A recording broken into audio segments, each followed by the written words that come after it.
آپ صلی اللہ علیہ وسلم اور حضرت ابو بکر صدیق جو ساتھ تھے، حضرت ابو بکر صدیق نے اس عورت سے کہا، اماں آپ کے پاس گوشت یا دودھ ہے؟ اس نے کہا اس وقت نہ دودھ ہے اور نہ ہی گوشت ہے، ویسے تو میں یہاں پر آنے والے مسافروں کی خدمت ہی کرتی ہوں، لیکن اس وقت نہ تو میرے پاس کچھ موجود ہے اور میرا شوہر ابو معبد وہ بھی بکریاں لے کر جنگل میں چرانے کے لیے گیا ہوا ہے۔ اسی دوران سرکار دو عالم صلی اللہ علیہ وسلم کی نظر خیمے میں ایک بکری پر پڑی، جو بکری نہایت کمزور، لاغر اور ضعیف تھی۔ اللہ کے نبی نے فرمایا، ام معبد اگر اجازت ہو تو ہم اس سے دودھ نکال لیں۔ ام معبد نے فرمایا اگر آپ نکالنا چاہتے ہیں تو نکال لیں، ورنہ یہ بکری ہے تو کمزور، یہ بکری ہے تو لاغر، یہ بکری ہے تو ضعیف، اس سے تو دودھ کا ایک قطرہ بھی نہیں نکلتا۔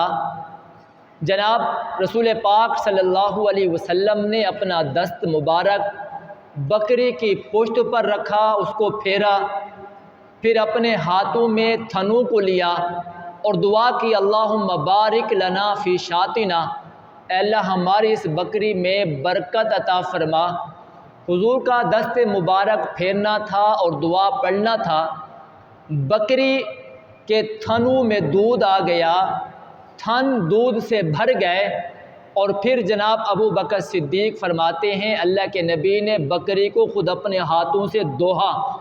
جب دوہا گیا تو خیمے میں جو سب سے بڑا برتن تھا وہ برتن دودھ سے بھر گیا۔ سرکار دو عالم صلی اللہ علیہ وسلم نے سب سے پہلے ام معبد کو پلایا، خیمے میں رہنے والے افراد کو پلایا، ابو بکر کو پلایا، ساتھ میں آنے والے ہم سفر کو پلایا، اور صحابہ نے فرمایا یا رسول اللہ آپ پہلے پی لیں۔ اللہ کے پاک پیغمبر نے فرمایا جو قوم کا سردار ہوتا ہے وہ آخر میں پیتا ہے۔ فرمایا اللہ کے نبی نے سب کو پہلے پلایا، بعد میں سب سے آخر میں خود پیا۔ حضرت ام معبد فرماتی ہیں حضور کی دعا کی برکت سے، دست شفقت کی برکت سے، فرمایا کہ ہماری بکری کے تھنوں میں دودھ اتنا بھر آیا کہ ہمارے خیمے کے سارے برتن دودھ سے بھر گئے، اور یہ بکری صرف اس وقت اس نے دودھ نہیں دیا بلکہ اللہ کے نبی کے زمانے میں بھی یہ بکری دودھ دیتی رہی۔ ابو بکر صدیق کے 2.5 سالہ خلافت کے دور میں بھی یہ بکری دودھ دیتی رہی۔ جناب حضرت عمر فاروق کے دور خلافت میں بھی بکری دودھ دیتی رہی، یہاں تک کہ جناب عمر فاروق رضی اللہ تعالیٰ عنہ کا آخری وقت آ گیا، یعنی ان کی زندگی کا اختتام ہونے لگا، آپ کی خلافت کا اختتام ہونے لگا، ایک شدید قحط سالی ہوئی۔ فرمایا کہ ہر بکری، ہر جانور کے دودھ کم ہو گیا، تھن خشک ہو گئے، لیکن جس بکری پر پیغمبر کے ہاتھ لگے تھے، فرمایا اللہ کے نبی کے دور میں بھی بکری وہ دودھ دیتی رہی، ابو بکر کے زمانے میں بھی وہ بکری دودھ دیتی رہی، عمر کے زمانے میں بھی وہ دودھ دیتی رہی، ہم صبح بھی دودھ دوتے رہے، شام کو بھی دودھ دوتے رہے۔ خشک سالی کے زمانے میں جب اور بکریوں کے دودھ ختم ہو گئے، ہماری بکری صبح شام پھر بھی دودھ دیتی رہی۔ یہ تھی میرے پاک پیغمبر صلی اللہ علیہ وسلم کا کمال اور معجزہ۔ اگر پیغمبر کا ہاتھ کسی جگہ لگ جائے اللہ اس میں برکتیں عطا فرما دیتے ہیں۔ ایک واقعہ اور نظر کرنا چاہوں گا، یہ غزوہ ہے، اس غزوے میں کھانے کے لیے کچھ نہیں ہے، جناب پیغمبر فرماتے ابو ہریرہ تیرے پاس کچھ ہے؟ حضرت ابو ہریرہ نے فرمایا یا رسول اللہ میرے پاس ایک توشہ دان ہے، اس میں سوائے